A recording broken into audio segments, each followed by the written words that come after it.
యెహోవా యందలి భయభక్తులు పవిత్రమైనది. పవిత్రమైన ఈ జ్ఞానం, ఈ వాక్యాలు దేవుడంటే భయము నేర్పించే, దేవుడు చెప్పినవే ఇవి నేను పాటించాలి, దేవుడు ఆజ్ఞాపించాడు నేను చెయ్యాలి, అంతే కదండి. మన పూర్వం భక్తులు ఎలా చేశారండి? అబ్రహాముని దేవుడు పిలిచాడు.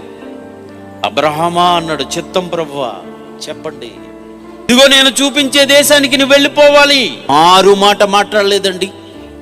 దేవుడంటే భయం, దేవుడంటే భక్తి, భయభక్తులు కలిగిన వాడు గనుక దేవుడు చెప్పింది చేసేశాడు. ఇదిగో నీ ఒక్క కుమారుడు నువ్వు ప్రేమించు, ఇస్సాకును నాకు బలిగా అర్పించాలి అంటే దాన్ని వెనకాడలేదండి, తీసుకెళ్ళిపోయాడు. కత్తి పైకెత్తేశాడు.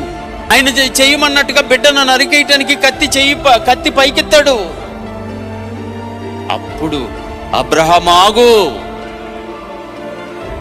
అక్కడ ఒక మాట అంటాడండి దేవుడు, నీవు నిజముగా దేవునికి భయపడువాడు అని అర్థమవుతున్నది.